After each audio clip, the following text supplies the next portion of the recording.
Hello, and welcome to another RANGROO's unit of the week. And today we're taking a look at the PAK 36 37mm AT gun available to the Luftlander division. So the PAK 36 was introduced, and you guess, in 1936 for the German army as one of their early anti-tank guns. It first saw significant service in the Battle of France in 1940, and during the battle, it could effectively knock out the majority of Allied tanks. It did have trouble killing Char B1s and Matilda Mark IIs, but they were a rather rare occurrence. And you gotta realise, back in the day, like mid-30s, a lot of those tanks only had 15 to 40 millimeters of armour, not a lot considering later war developments. So it seemed rather adequate. A year later, in 1941, during Operation Barbarossa, they used the PAK 36 once again, and it saw same results. The majority of Soviet tanks during the initial stages of Barbarossa was T-26s, BT tanks, T-28s, etc., which were very lightly armoured, so the PAK 36 should kill them. But Soviet T-34s and KV-1s, which were in rarer numbers, proved to be quite unstoppable. And by the late 41, the Soviets really had the majority of their tanks being T-34s, and so the PAK 36 ended up being phased out because it was rather useless at that point. But that's not the end, Joe, for the PAK 36 story. In 1943, the Germans came up with the Steel Granata 41, or Stick Grenade 41. Essentially, it's a rifle grenade that goes on the end of the barrel of the PAK 36. Using a heat warhead, it could penetrate 180 millimeters of armor, which is quite a lot. But because it was a rifle grenade, it was rather inaccurate, so it only had an effective range of 300 meters, and these light anti-tank guns would end up being issued to Fallschläger divisions.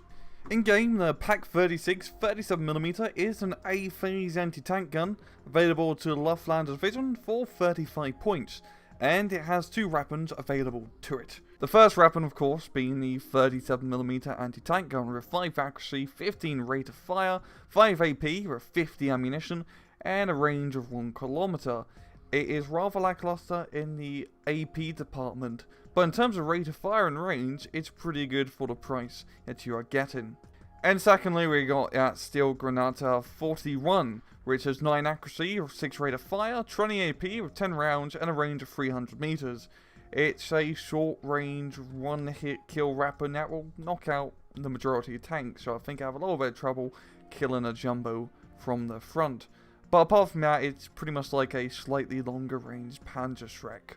And we pop down to some miscellaneous stats, no armor, because it's just an anti-tank gun. I guess you guys got a little shield to hide behind. 4 HP, medium stealth, a speed of 13 kilometers an hour, optics of normal, and a cargo space of light.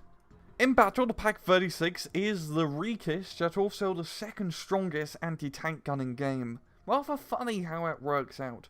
So with its standard 37mm cannon configuration, it's a rather nice anti-tank gun. For 35 points, you get something that can kill half-tracks and light vehicles efficiently with its high rate of fire.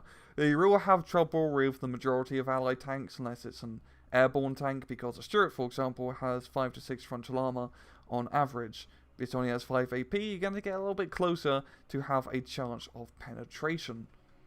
And against Shermans and other heavier tanks, well, good luck. You're going to need it. You're going to get very close to kill them. And for 35 points, it's not bad. You can buy a lot. It's great for 1v1s as Luftlander, because you can just place them all over to have some sort of anti-tank capabilities from stop at a half-track rush or any other nonsense. Now, there's also the stick grenade part, the rifle grenade that one-hit kills the majority of Allied tanks. And it's interesting. Think of it as an added extra, and the main reason you're going to buy it. Because it's rather gimmicky, and there's not too many situations where it's going to be extremely useful. But it allows the anti-tank gun to phase well into phase B and C, because other AT guns such as Allied 37mm becomes rather obsolete once you can get the 6-pounder up and running, and especially when the Germans start getting heavier tanks on the field. But yes, show, you can still use it in, albeit a different role, but still an effective role. Instead of using it as a standard anti-tank gun covering an open field, you instead want to employ it such as a Panzerschreck team kind of covering a ambush point with not too many open fields of fire. And in that role, it will kill anything that runs up towards you. It's just the effort of trying to get something to run into your AT gun that is the problem.